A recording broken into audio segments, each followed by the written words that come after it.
Imagine if that head trash was not there. Who would you be? What if I told you those fears were no longer a problem? What would you do? I'm Stephanie Costello, a mom of three, wife, and avid mountaineer. Beyond all of these, I am very much like you, an average person trying to navigate this thing we call life. My goal with this podcast is to bring to light the truth about what intimacy really is. You may smile, feel called out, or learn something new. Either way, you will learn you are in control. Today, I have the pleasure of introducing to you Cyndia Rivera. She works on taking families from financial frustration to financial freedom.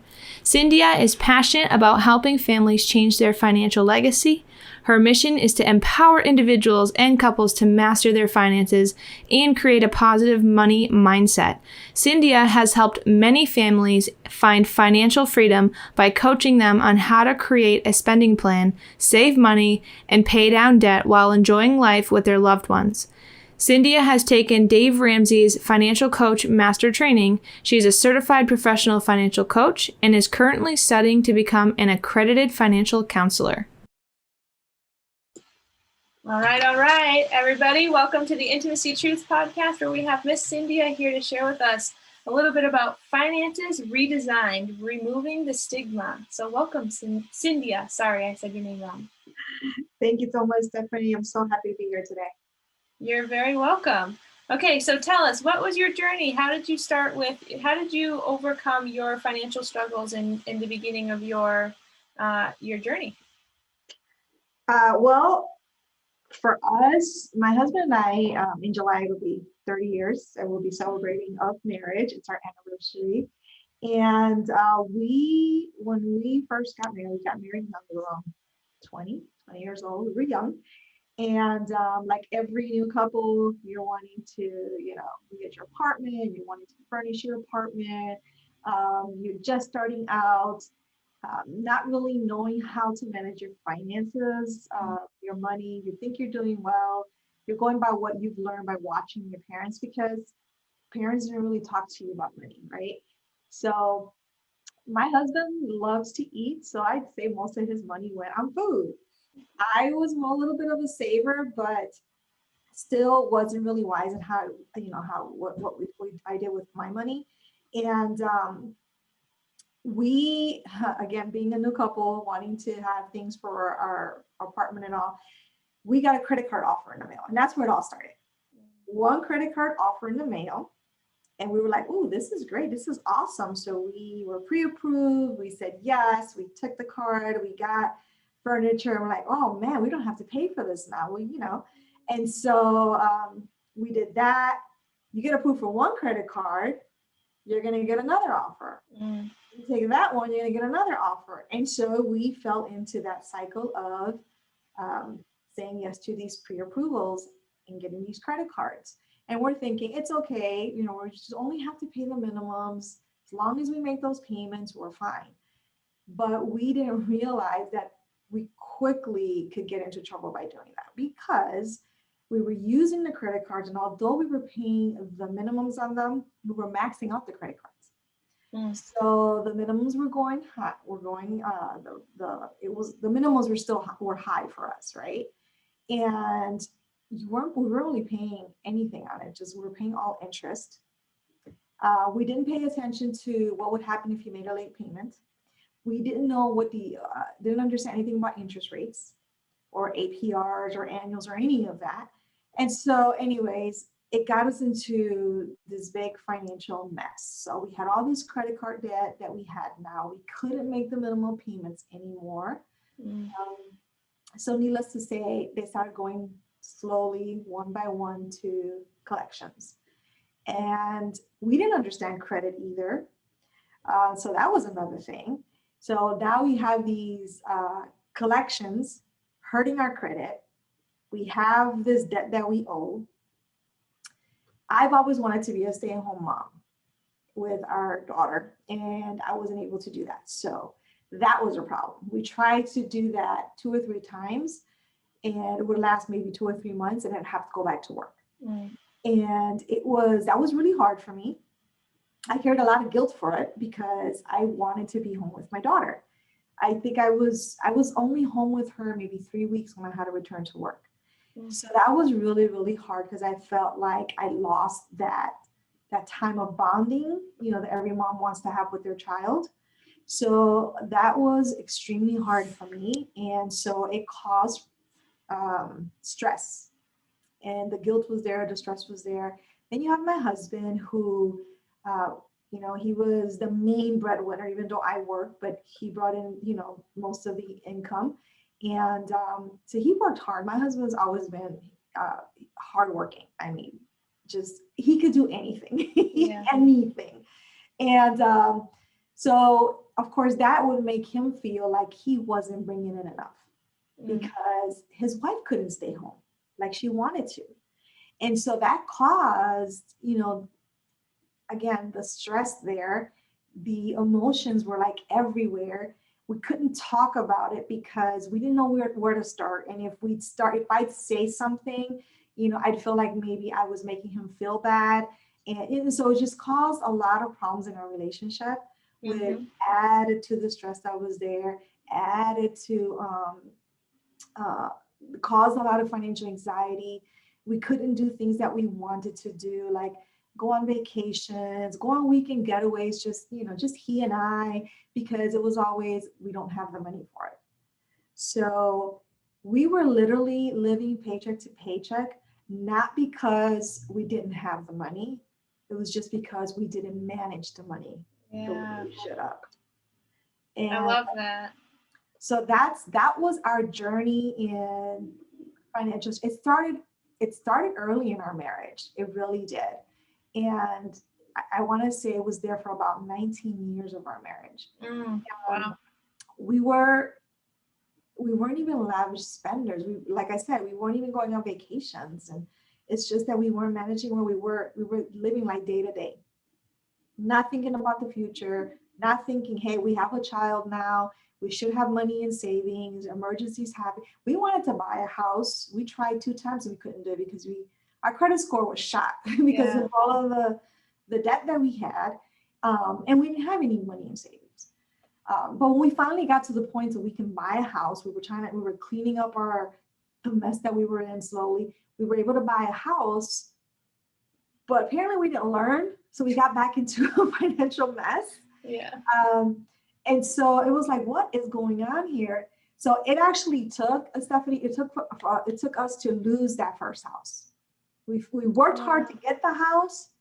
And then when the market crashed, and I won't even blame it on the market crashing, I blame it on the fact that we didn't manage our finances right. Yeah. We didn't have to lose our home. So that was the wake-up call for us. It's like, okay, something's got to give here. We need to do something about it. And that's when we sat down and started saying, okay, what is going on? How do we start working and then make this right?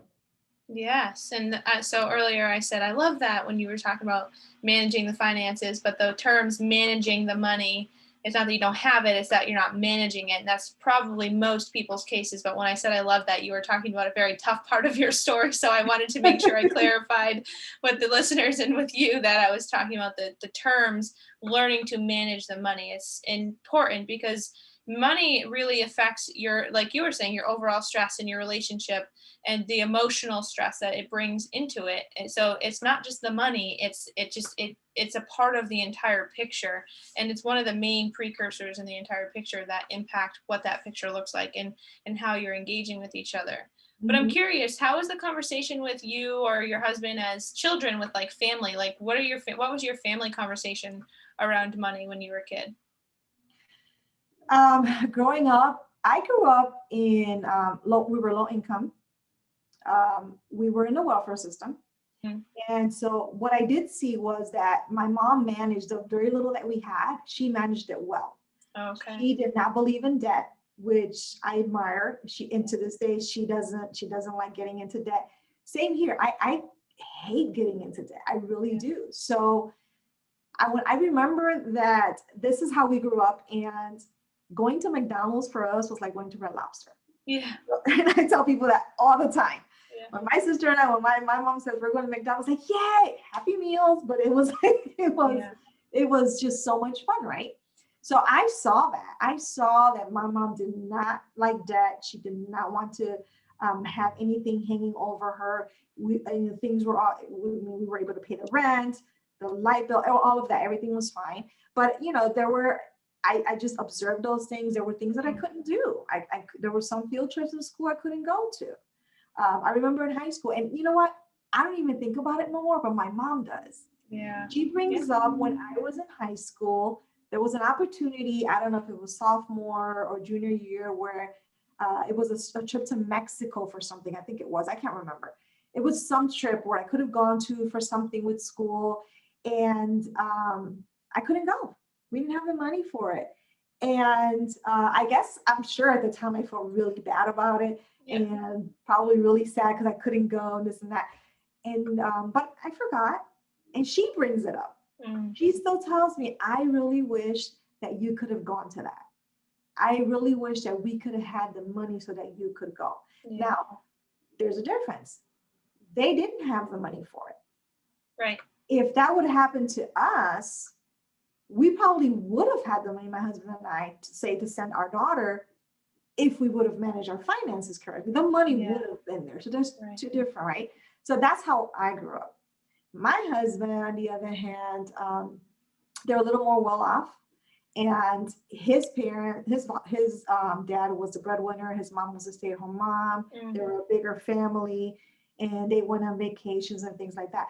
But they didn't talk about money, but he did observe how his dad was hardworking, which is, that's what my husband does. He's hardworking. He brings in the money, make sure that we're taken care of and all that. So he saw that, but he wasn't really, it's not like they sat down and talked to him and said, this is how you manage your money. Right. He just observed. So he knew they were taken care of.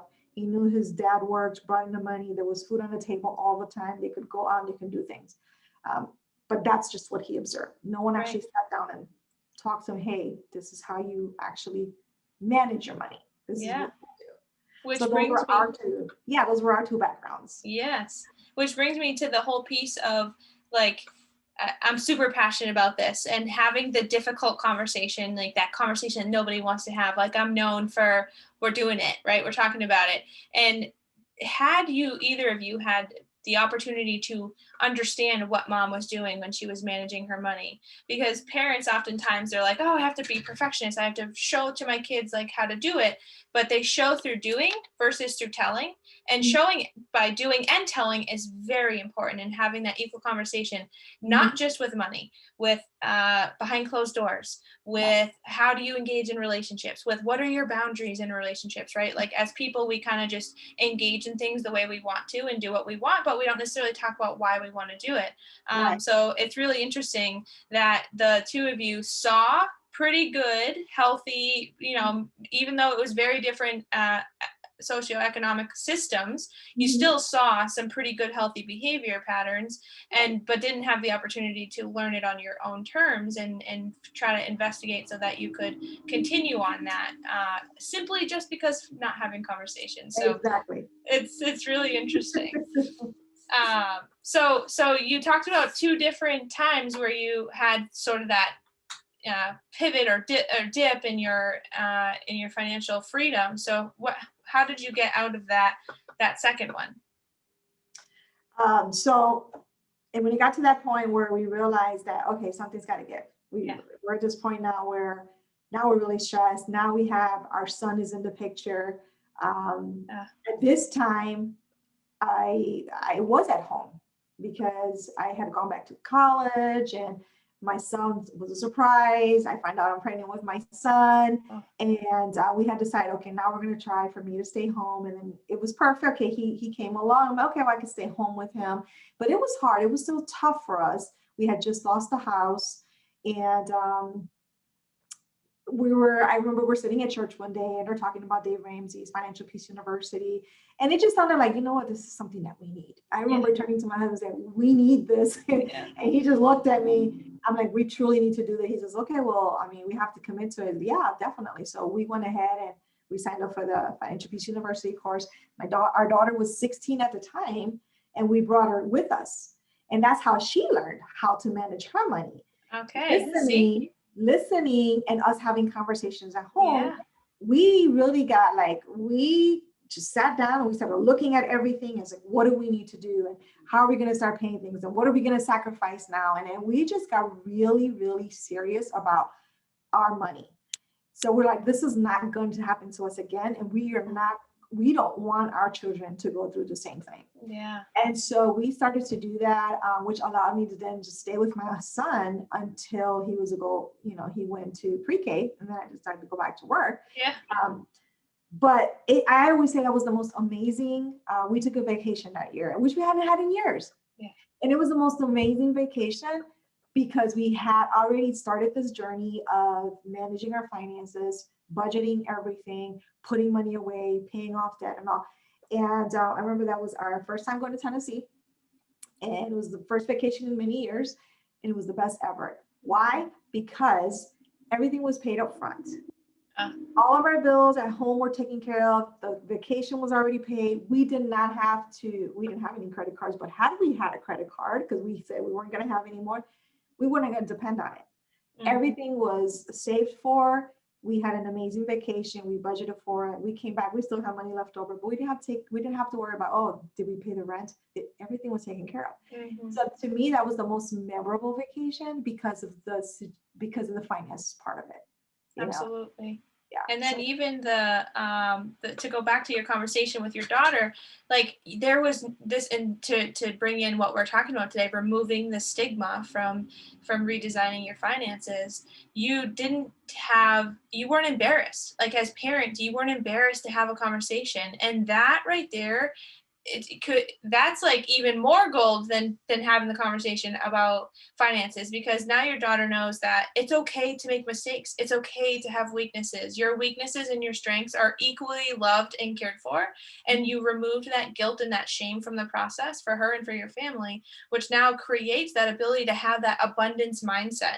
So then when you are moving from a place of growth and moving from a place of abundance rather than fixed or lack mindset, you're able, which is a book by Dr. Carol Dweck, Mindset, and if anyone's interested in reading, but you're now able to move into that conversation seamlessly. And so then you're not moving it from like, oh no, we have this X dollars and we don't have enough, and it's like this kind of lack. You're moving it to like, we have this and this is where we want to go and this is what we're going to do to get there.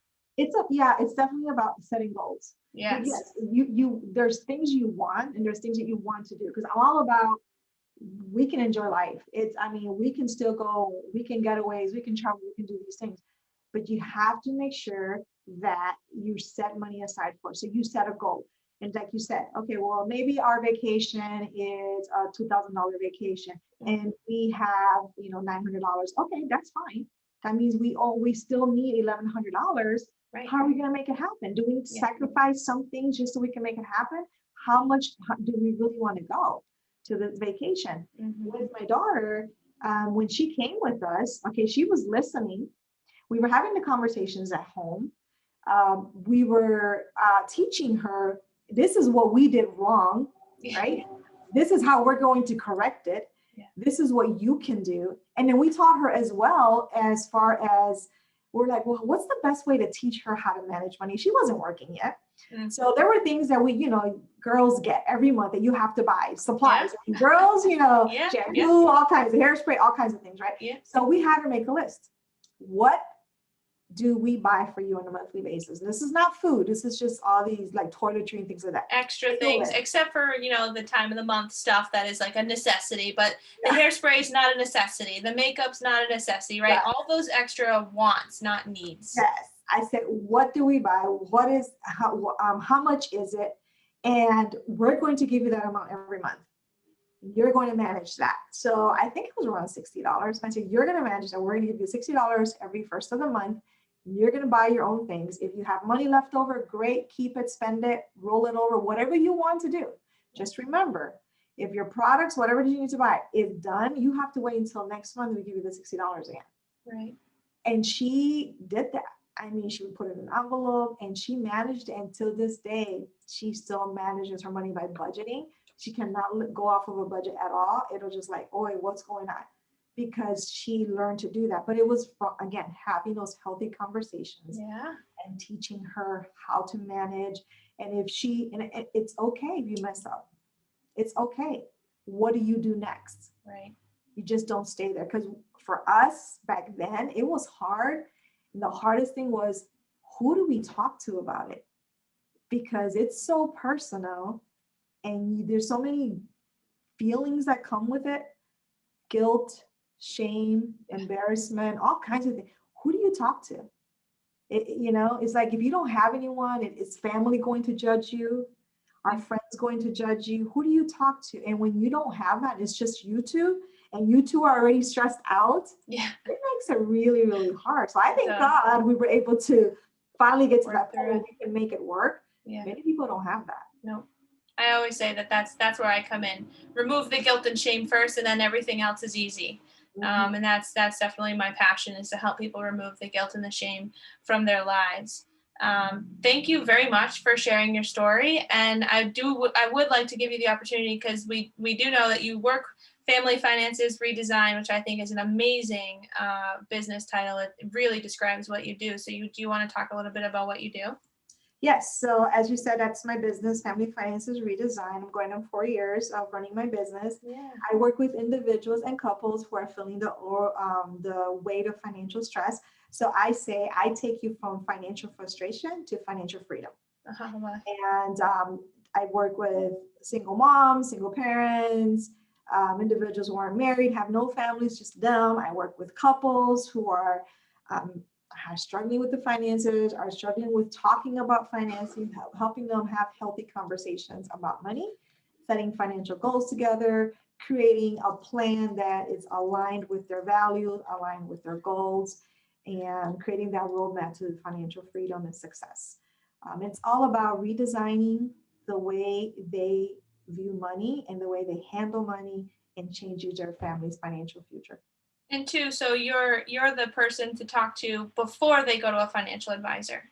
You're the Yeah, person to get everything set up for them, to help yeah, them with being able to set their. I was actually talking to a financial advisor yesterday, and their conversation was like families who make 200K or more, and it's like, well, there's a lot of families that don't make that and aren't able to meet that, and then it's like, how do you even get there before you can then talk to somebody who can help you with really all the other stuff that financial advisors do. So I love how the approach you're taking, because average America doesn't make 200K.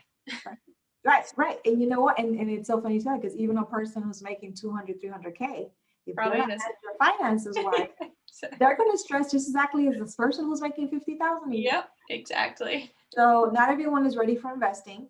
They want to, and we want everyone to invest in their future, because that's their future. They want to be able to retire comfortably. But if you can't take care of what's going on today, you're not going to get to that point. Nope. I can help you with what's going on today, so you can get to a financial advisor quicker, versus waiting another 10 years to go sit down with one. I think even to add an added benefit before we end is to this conversation is, it doesn't matter what social status you're in. Mm-hmm. The stress, the guilt, the shame is all the same. Just one person has more resources than another. But even then, that person who might have more resources actually probably doesn't have more resources, again, like you said, because they're not managing themselves properly. And financial health, if you're listening and you're like, oh no, and you're kind of feeling down, or you're feeling like, that guilt and shame is creeping up, just stop and think about, okay, how do I handle my finances? Because how I handle my finances might be how I handle my life. And if I really want to make these changes, you have two amazing people, not to float my own boat, but two amazing people here who really want to help you. Say that again. I said, I agree with you. Yeah, that really want to help, like the tag teaming of giving you the opportunity and the skills to get to that next step in life that you crave. I know for myself, I come from same thing, low income, poverty and such. So to be where I am today is a blessing. To be where I am today, I'm lucky to be here. And that I'm really passionate about, I've had a lot of earth angels over time, and you and I consider ourselves earth angels, people who have had the opportunity, who got that one little hand up, not hand out, hand up, right? Hand out, total different ball game. Hand up is really where the action happens, because that one little person said, here, try this, here, do this, here, do this. And along the way, we were able to climb that ladder and get to where we are. And so it's not easy. You see us on, go to our websites, you're like, oh, they're lucky to be there. No, don't compare us to what you think is luck, because it's hard work and we're willing to help you do that work. So. Exactly, definitely. I totally agree with that. Yeah. Well, thank you for being here. It's always a wonderful conversation to have with you. Thank you so much. This was great. I love it. You're very welcome.